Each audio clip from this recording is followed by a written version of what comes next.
नमस्कार, मैं हूं साहिल शर्मा और आप देख रहे हैं स्किलशाला, एक ऐसा चैनल जहां पर हर टॉपिक को बहुत ही बारीकी से समझाया जाता है। एमएस एक्सेल में हम मैथमेटिकल फंक्शंस कर रहे हैं। लास्ट लेक्चर में हमने सम इफ फंक्शन को डिटेल में समझा था। मैंने आपको बताया था कि सम इफ फंक्शन एक ऐसा फंक्शन है जिसकी हेल्प से आप किसी भी डेटा रेंज में आने वाली उन न्यूमेरिक वैल्यूज को ऐड कर सकते हैं जो किसी एक स्पेसिफिक कंडीशन को सेटिस्फाई कर रही हैं। इसी तरह से इस लेक्चर में हम सम इफ फंक्शन को समझेंगे। सम इफ फंक्शन की लिमिटेशन ये थी कि सम इफ फंक्शन के अंदर हम केवल एक ही कंडीशन पास कर सकते थे, लेकिन सम इफ फंक्शन की हेल्प से हम एक से ज्यादा कंडीशन के बेसिस पर न्यूमेरिक वैल्यूज को ऐड कर सकते हैं। ये हम कैसे कर सकते हैं, एग्जाम्पल्स के साथ डिटेल में इस लेक्चर में सीखेंगे। अगर इस लेक्चर में आपको कुछ भी नया सीखने को मिले तो इसे आप लाइक करें, कमेंट करें, शेयर करें, चैनल को सब्सक्राइब करें और बेल आइकन के बटन को प्रेस करें। तो चलिए देर न करते हुए लेक्चर की शुरुआत करते हैं। अभी आप अपने सामने एमएस एक्सेल की एक वर्कशीट देख रहे हैं। इसमें मैंने आपके लिए सम इफ्स फंक्शन की डेफिनेशन, उसका सिंटेक्स और उसके बारे में कुछ नोटेबल पॉइंट्स बताए हैं।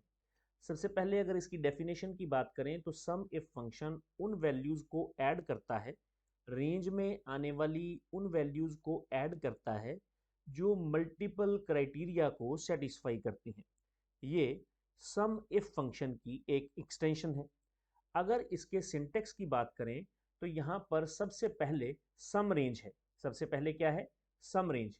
सम रेंज में दरअसल हम उस पर्टिकुलर रेंज को सिलेक्ट करते हैं जिसको आपको एक्चुअल में ऐड करना है। जिस रेंज में आने वाली वैल्यूज को आपको ऐड करना है उसे सम रेंज कहा गया है। अगर आपको सम इफ का सिंटेक्स याद हो, मैं यहाँ पर इक्वल टू लिखूंगा, सम इफ लिखूंगा, टैब को प्रेस करूंगा, तो ये देखिए यहाँ पर सम रेंज सबसे लास्ट में आ रहा है। ये देखिए सम रेंज सबसे लास्ट में आ रहा है और है भी ऑप्शनल। लेकिन सम इफ्स में सबसे पहले हमें उसी रेंज को पास करना होता है जिस रेंज में वो वैल्यूज हैं जिन्हें ऐड करना है, यानी न्यूमेरिक वैल्यूज। उसके बाद हमारे पास है क्राइटेरिया रेंज, यानी उस पर्टिकुलर रेंज को सिलेक्ट करना है जिसके बेसिस पर आप कंडीशन लगाएंगे। और उसके बाद है क्राइटेरिया। ये है फर्स्ट कंडीशन के लिए, ये क्राइटेरिया रेंज 1 और क्राइटेरिया 1 किसके लिए है? फर्स्ट पर्टिकुलर केस बन गया ये। अब सेकंड कंडीशन के लिए क्या है? जब आपको सेकंड कंडीशन देनी है तो उस पर्टिकुलर केस में आपको उस सेकंड कंडीशन के लिए सेकंड रेंज भी सिलेक्ट करनी होगी। तो ये सेकंड रेंज है, क्राइटेरिया रेंज 2 और क्राइटेरिया 2।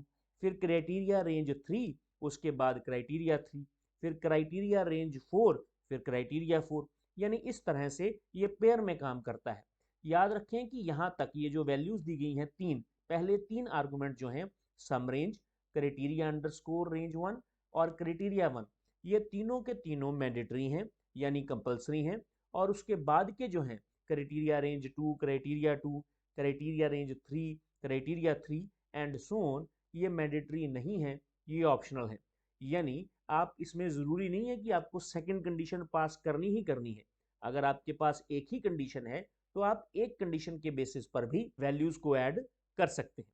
ये देखिए यहाँ पर सम रेंज लिखा है। Sum range means range of cells to sum. Criteria range 1 means the range of cells to evaluate against the first criteria. The condition that specifies which cells in the criteria range 1 will be summed. ये criteria range 1 जो है ये वो range है जो ये बताएगी कि किन सेल्स को ऐड करना है। उसके बाद अगर आप कोई एडिशनल रेंज या एडिशनल क्राइटेरियाज देना चाहते हैं तो उसे आप criteria range 2, criteria 2 and so on कह सकते हैं। जब हम इसकी एग्जांपल करेंगे तब आपको अच्छे से समझ लगेगा। ये जो सम इफ्स फंक्शन है, ये सम इफ फंक्शन की तरह ही डेट्स, टेक्स्ट और नंबर के साथ काम करता है। ये कंपैरिजन ऑपरेटर्स जैसे कि less than, greater than, not equal to इन्हें भी सपोर्ट करता है। ये वाइल्ड कार्ड करेक्टर्स को भी सपोर्ट करता है। लेकिन ये फाइनल रिजल्ट तभी देता है जब सभी की सभी कंडीशंस ट्रू होंगी। जैसे एक क्राइटेरिया यहाँ पर लगा दिया, एक क्राइटेरिया यहाँ पर लगा दिया, सेकंड कंडीशन जो है, तो इसमें से अगर एक भी कंडीशन फॉल्स हो जाती है तो सम इफ फंक्शन रिजल्ट नहीं देता। सम इफ फंक्शन केवल तभी रिजल्ट देगा जब आपने जो मल्टीपल कंडीशंस लगाई हैं वो सभी की सभी कंडीशंस ट्रू होंगी। All the ranges must be of same size, चाहे वो क्राइटेरिया रेंज 1 है, चाहे वो क्राइटेरिया रेंज 2 है, चाहे वो सम रेंज है, सभी की सभी रेंजेस जो हैं उनका साइज सेम होना चाहिए। Each new condition requires a separate range and criteria. जितनी भी आप नई कंडीशंस लगाएंगे उनके लिए दो चीजें तो आपको चाहिए ही, एक तो रेंज जिसे हम क्राइटेरिया रेंज कह रहे हैं, और दूसरा क्राइटेरिया इटसेल्फ यानी कि कंडीशन। जब करेंगे एग्जांपल के साथ तब ज्यादा समझ लगेगा, तो इसलिए हम नेक्स्ट वर्कशीट में चलते हैं। यहाँ पर मेरे पास डेट्स हैं, सेल्स एजेंट्स के नेम्स हैं, कैटेगरी है प्रोडक्ट्स की, और यहाँ पर उनकी सेल्स की अमाउंट लिखी है। अब मुझे यहाँ पर करना क्या है, मुझे यहाँ पर ये ढूंढना है कि दिनेश ने कितनी सेल की है। तो ये तो सिंपल सम इफ से भी हो सकता है, लेकिन क्योंकि हम सम इफ्स कर रहे हैं तो हम इसे सम इफ से ही करके देखेंगे। इक्वल टू लिखेंगे, सम इफ्स लिखेंगे, टैब को प्रेस करेंगे। टैब को प्रेस करने के बाद पहला काम यह है कि हमें उस रेंज को पकड़ लेना है जिसमें दी गई वैल्यूज को हमें ऐड करना है। मैं यहाँ पर कॉमा लगा दूंगा। अब हम क्राइटेरिया रेंज की बात करेंगे। अब क्राइटेरिया क्या है, मुझे सिर्फ और सिर्फ दिनेश के द्वारा दी गई सेल्स को ही ऐड करना है। तो क्राइटेरिया रेंज कौन सी होगी, जिसमें दिनेश का नाम लिखा है। तो सेल्स एजेंट का नाम किस में है, सेल्स एजेंट वाले इस कॉलम में, तो इसे सिलेक्ट कर लूंगा। और क्राइटेरिया क्या है, क्राइटेरिया ये है कि मुझे दिनेश द्वारा की गई सेल्स को ही ऐड करना है। तो मैं डबल कोट्स में यहाँ पर दिनेश लिख दूंगा। डबल कोट्स में दिनेश लिखने के बाद डबल कोट्स को बंद कर दूंगा। डबल कोट्स को बंद करने के बाद ब्रैकेट को क्लोज कर दूंगा। सिर्फ एक ही कंडीशन है, हालांकि इसमें मल्टीपल कंडीशंस लगाई जा सकती हैं, लेकिन मुझे एक ही लगानी है। एंटर को प्रेस करेंगे तो आप देखेंगे कि रिजल्ट आपके सामने है। अब इसी काम को आप सेल रेफरेंस का इस्तेमाल करके भी कर सकते हैं। इक्वल टू लिखेंगे, सम इफ्स लिखेंगे, टैब को प्रेस करेंगे, सम रेंज में उस कॉलम को सिलेक्ट कर लेंगे जिसमें वैल्यूज है जिन्हें ऐड करना है, कॉमा लगाएंगे। क्राइटेरिया रेंज में इस कैटेगरी में आने वाली इन आइटम्स को सिलेक्ट कर लेंगे, नहीं सेल्स एजेंट में, क्योंकि दिनेश द्वारा सेल को ऐड करना है ना, चाहे फर्नीचर हो चाहे इलेक्ट्रॉनिक्स हो, ऐसा कुछ नहीं है। कॉमा लगाएंगे। कॉमा लगाने के बाद अब हम डबल कोट्स में दिनेश नहीं लिखेंगे, अब हम उस सेल को सिलेक्ट कर लेंगे जिसमें दिनेश लिखा है। ये देखिए यहाँ पर इस सेल में दिनेश लिखा है, इसे सिलेक्ट कर लेंगे, ब्रैकेट को बंद करेंगे, एंटर को प्रेस करेंगे तो हमारा काम हो चुका है। चलिए आगे चलते हैं।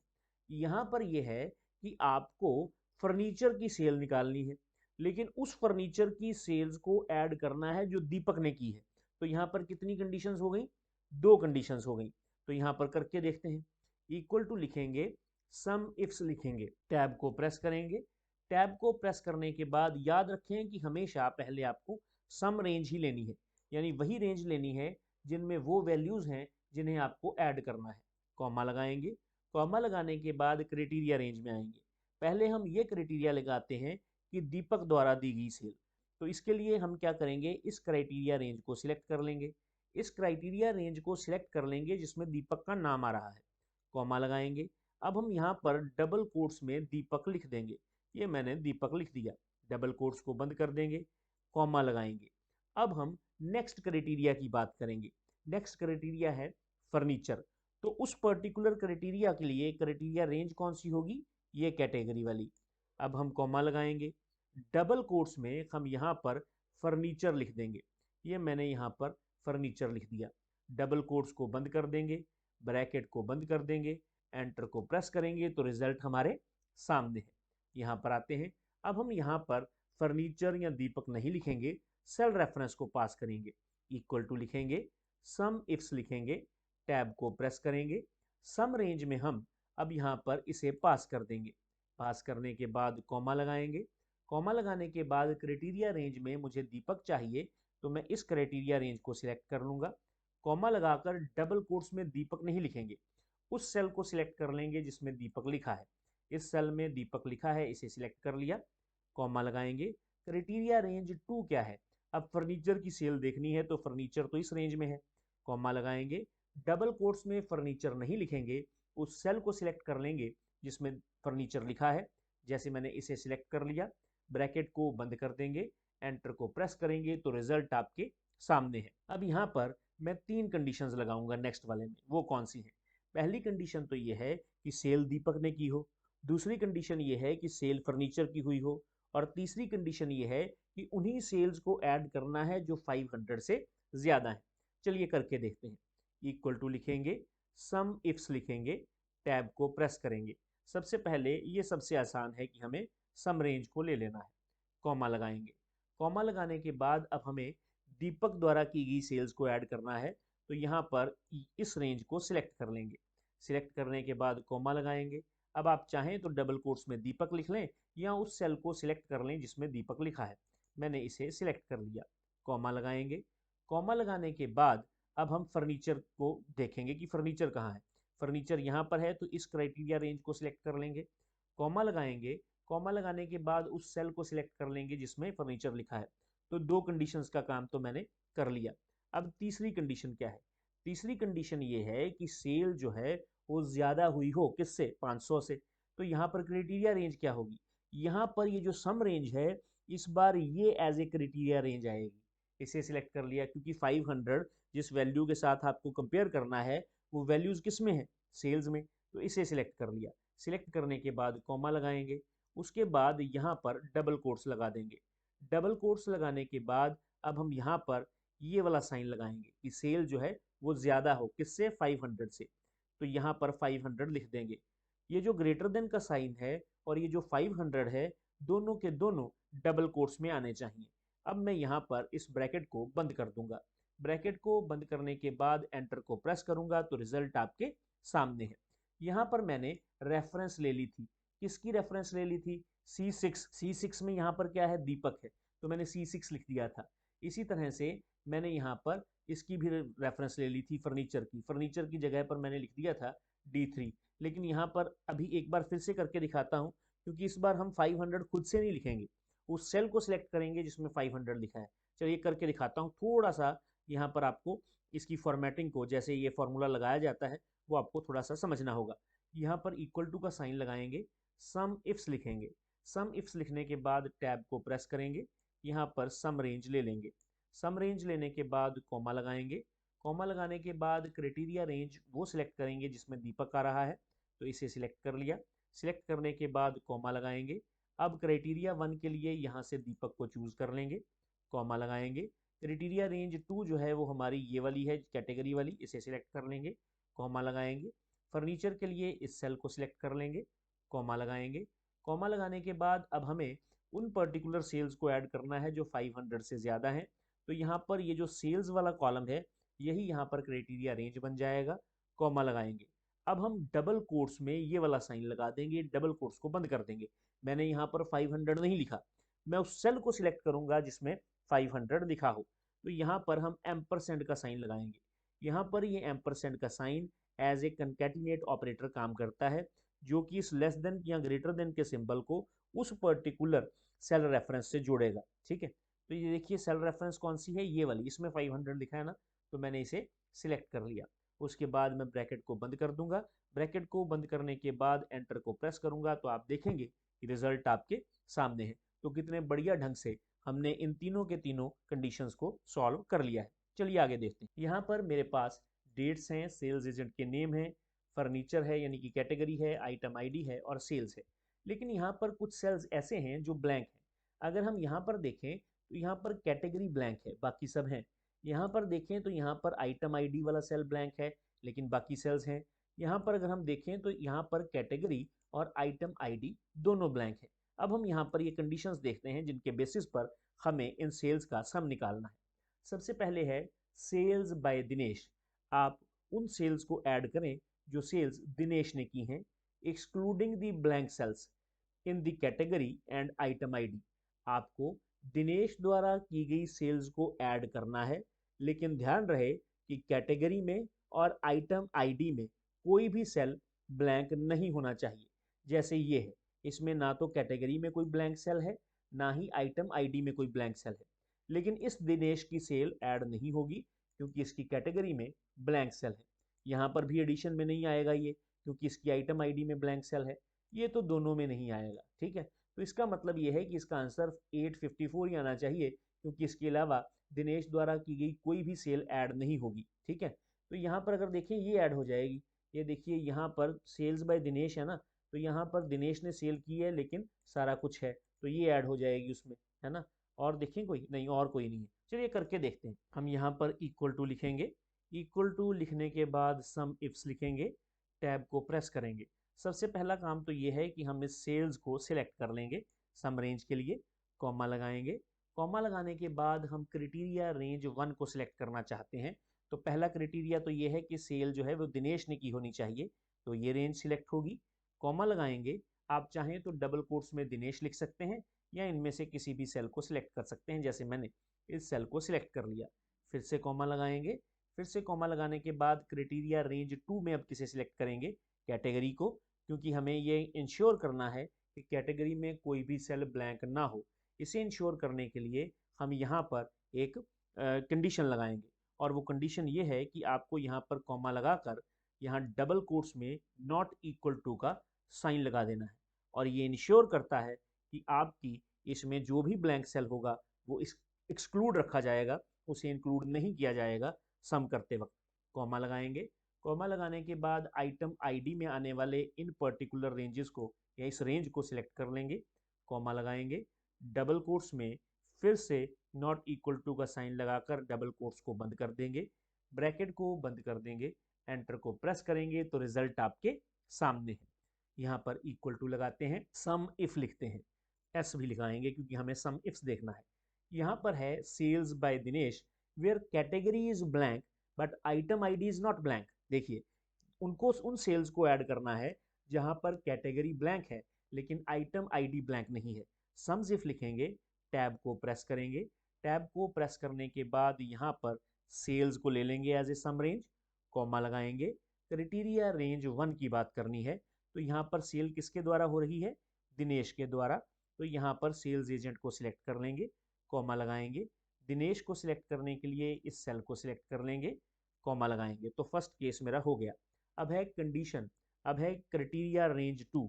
दूसरी क्राइटेरिया रेंज 2 है कि category is blank, category blank चलेगी। तो उसके लिए हम इसे सिलेक्ट कर लेंगे, कैटेगरी वाली रेंज को। कैटेगरी वाली इस रेंज को सिलेक्ट करने के बाद कॉमा लगाएंगे। ये ब्लैंक हो सकती है, तो ये देखिए मैंने इसे डबल कोट्स लगा दिया, लेकिन डबल कोट्स में को शुरू किया, डबल कोट्स को बंद किया, डबल कोट्स के बीच में कुछ भी नहीं लिखा। तो इसका मतलब ये है कि ये ब्लैंक होगी। कॉमा लगाएंगे। कॉमा लगाने के बाद अब हम आइटम आईडी की बात करेंगे। तो आइटम आईडी ब्लैंक नहीं चलेगी, नहीं चलेगी ना, तो इसे सिलेक्ट कर लेंगे, कॉमा लगाएंगे, डबल कोट्स में नॉट इक्वल टू लगा देंगे, डबल कोट्स को बंद कर देंगे। बंद करने के बाद ब्रैकेट को बंद कर देंगे, एंटर को प्रेस करेंगे तो आप देखेंगे कि रिजल्ट आपके सामने है। फिर से इक्वल टू लिखेंगे, सम इफ्स लिखेंगे। आप बाद में इन्हें क्रॉस चेक भी कर सकते हैं, बिल्कुल एक्यूरेट रिजल्ट निकल के आएंगे। Sales by Dinesh where category is non blank, category non blank है लेकिन आइटम आईडी ब्लैंक है। सम इफ्स लिखेंगे। सम इफ्स लिखने के बाद इस रेंज को सिलेक्ट कर लेंगे। इस रेंज को सिलेक्ट करने के बाद कॉमा लगाएंगे। क्राइटेरिया रेंज 1 क्या है, क्राइटेरिया रेंज 1 ये है कि सेल हमें दिनेश की चाहिए, तो हम इसे सिलेक्ट कर लेंगे। इसे सिलेक्ट करने के बाद कॉमा लगाएंगे।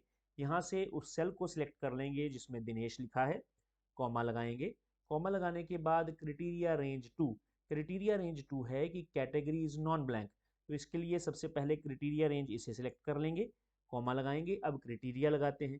क्राइटेरिया ये है कि इसे नॉन ब्लैंक रहना है। नॉन ब्लैंक रखने के लिए यहाँ पर डबल कोट्स लगाएंगे और यहाँ पर इसे नॉट इक्वल टू का साइन लगा देंगे, डबल कोट्स को बंद कर देंगे, कॉमा लगा देंगे। आइटम आईडी की बात करनी है तो आइटम आईडी वाले इस कॉलम को सिलेक्ट कर लेंगे।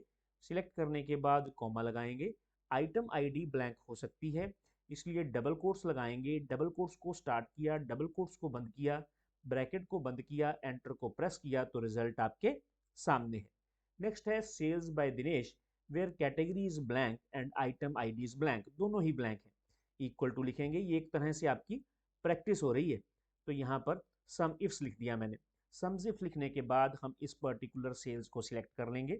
सेल्स को सिलेक्ट करने के बाद कॉमा लगाएंगे।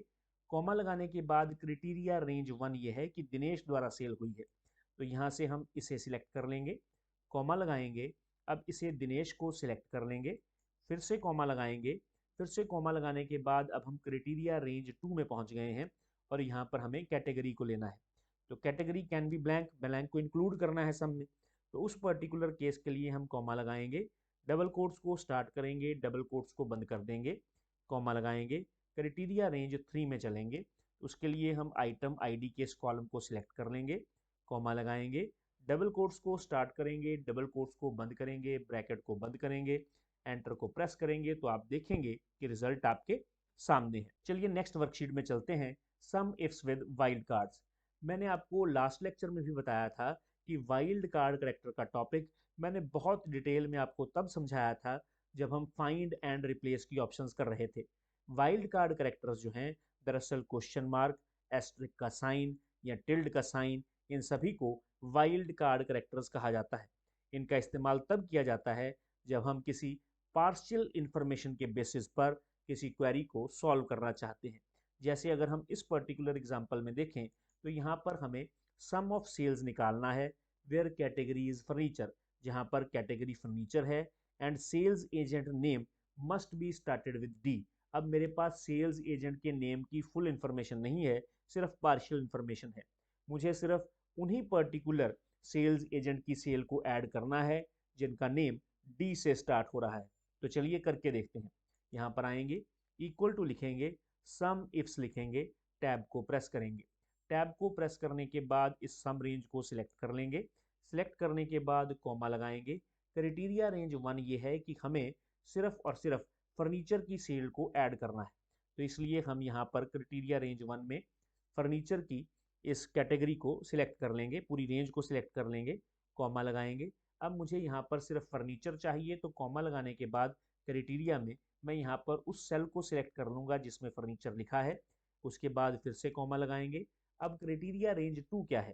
क्राइटेरिया रेंज 2 में उन पर्टिकुलर रेंज को सिलेक्ट किया जाएगा जिनमें सेल्स एजेंट के नाम आ रहे हैं, तो मैं इसको सिलेक्ट कर लेता हूँ।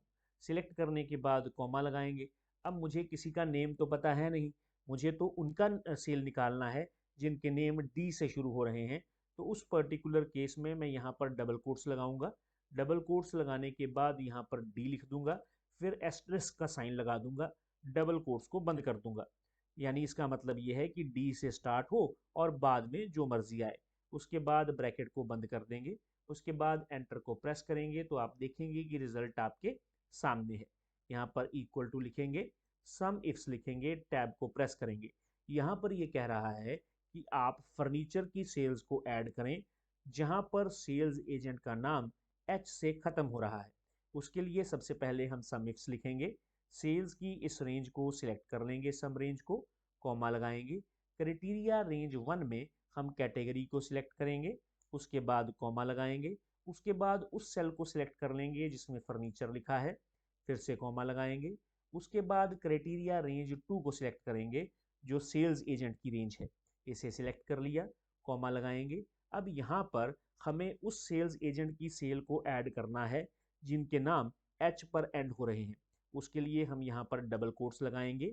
डबल कोट्स लगाने के बाद इस बार एस्टेरिस्क के साइन को पहले लगाएंगे, एच को बाद में लिखेंगे, डबल कोट्स को बंद करेंगे, ब्रैकेट को बंद करेंगे, एंटर को प्रेस करेंगे तो आप देखेंगे कि रिजल्ट आपके सामने है। चलिए इक्वल टू लिखते हैं, सम इफ्स लिखते हैं, टैब को प्रेस करते हैं। यहाँ पर लिखा है कि sum of sales where category is furniture and sales agent name must be of 5 characters. मुझे फर्नीचर की ही सेल निकालनी है, लेकिन मुझे उसी पर्टिकुलर सेल्स एजेंट की सेल्स को ऐड करके निकालना है जिनके नेम्स में सिर्फ 5 कैरेक्टर्स आ रहे हैं। उसके बाद मैं सम रेंज को सिलेक्ट कर लूँगा। सम रेंज को सिलेक्ट करने के बाद कॉमा लगा दूंगा। क्राइटेरिया रेंज 1 में मैं यहाँ पर कैटेगरी रेंज को सिलेक्ट कर लूँगा, कॉमा लगाऊंगा। मुझे फर्नीचर की सेल निकालनी है तो इस फर्नीचर वाले सेल को सिलेक्ट कर लूँगा, कॉमा लगाऊंगा। क्राइटेरिया रेंज 2 में अब मुझे यहाँ पर क्या लिखना है? सबसे पहले तो रेंज सिलेक्ट करेंगे, रेंज सेल्स एजेंट की सिलेक्ट कर लेंगे, कॉमा लगाएंगे। अब नाम कितने कैरेक्टर्स का होना चाहिए एजेंट का? 5 का। तो डबल कोट्स लगाएंगे और यहाँ पर इस बार एस्टेरिस्क वाइल्ड कार्ड कैरेक्टर का इस्तेमाल नहीं करना है, question mark wild card character का इस्तेमाल करना है। तो जितने कैरेक्टर्स का नेम है उतने क्वेश्चन मार्क लगाने होंगे क्योंकि हमें किसी भी कैरेक्टर की जानकारी नहीं है। तो मैंने 5 क्वेश्चन मार्क लगा दिए, ब्रैकेट को बंद कर दिया, डबल कोट्स को बंद कर दिया। डबल कोट्स को बंद करने के बाद ब्रैकेट को बंद कर दिया, एंटर को प्रेस किया तो रिजल्ट आपके सामने है। तो इस तरह से सम्स इफ फंक्शन की हेल्प से हम नंबर्स और टेक्स्ट कंडीशंस ले सकते हैं, हम ब्लैंक्स एंड नॉन ब्लैंक्स की कंडीशंस ले सकते हैं, हम वाइल्ड कार्ड कैरेक्टर्स के साथ भी सम्स इफ का इस्तेमाल कर सकते हैं। नेक्स्ट लेक्चर भी सम्स इफ के ऊपर ही मैं लगाऊंगा, उसमें मैं आपको समझाऊंगा कि किस तरह से आप डेट्स के साथ सम इफ का इस्तेमाल कर सकते हैं, किस तरह से आप एरे कॉन्स्टेंट्स के साथ सम इफ फंक्शन का इस्तेमाल कर सकते हैं। लेकिन ये हम नेक्स्ट लेक्चर में समझेंगे। इस लेक्चर में इतना ही, मिलते हैं नेक्स्ट लेक्चर।